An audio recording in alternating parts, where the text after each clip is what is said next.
Bonjour tout le monde, your favorite homeschooling teacher, Monsieur Steve, back at it again with another lesson. Today's lesson is going to be about writing a good sentence and how to do it. For many, this is a lesson that you could use from grade 1 all the way to grade 4, if not higher, because sometimes a lot of kids will forget that a good sentence needs to have at least 3 really good components. I mean, there are different sentences for sure, but I think if you have these 3 things, you'll have a really good sentence on your hands. So, what do you find in a good sentence? You need the who. The who is, there's a band called The Who, but that's not the who that I'm talking about. The who is a person, place, or thing. Those are what we call nouns. It could be just a common noun like a chair, the table, or a proper noun, which is a person's name, the name of the city, or something along those lines. I have a few examples here, and the who's in this case are the cat, the pencil, the mouse, my mom, the dog, my brother, my sister.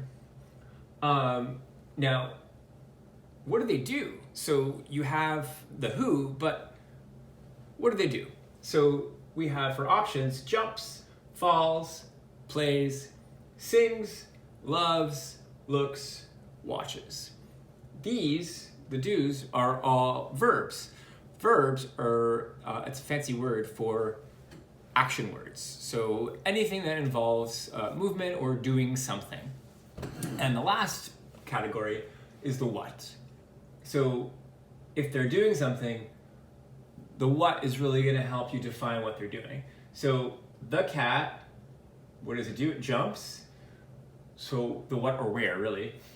Here's some examples. So we have on my head, a song, the television, down, with me, with a toy, and animals. So writing a good sentence involves having a who, does, and a what. And you'll notice that for every who, it starts with a ding, ding, ding, capital letter, and it ends with a period.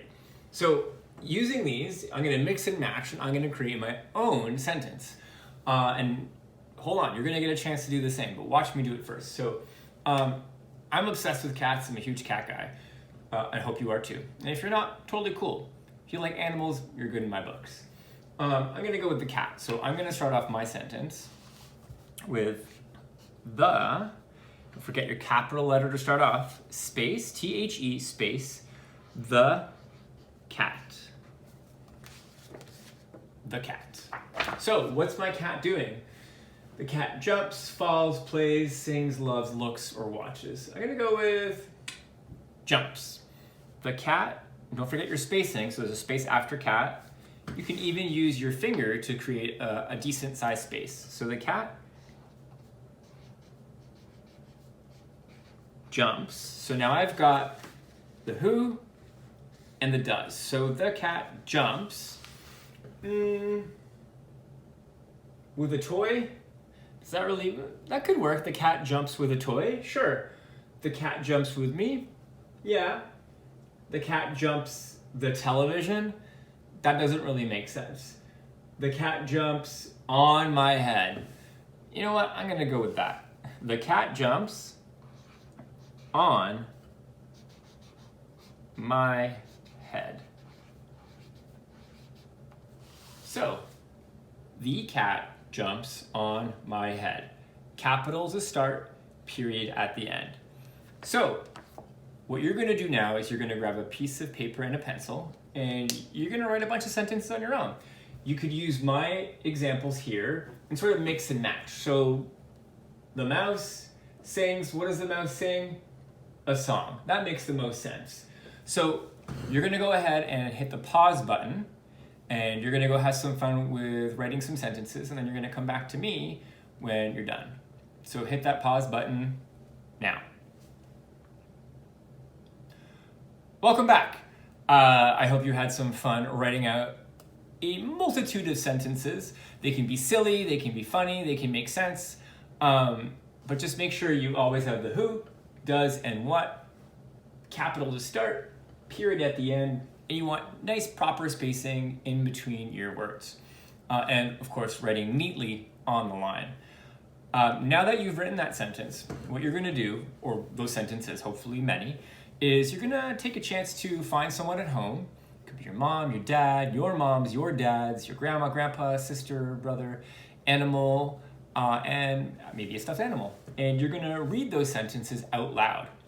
Because sometimes we'll write things on paper and we think it's the best. And then we go and present it to someone else and they read it and they go, huh?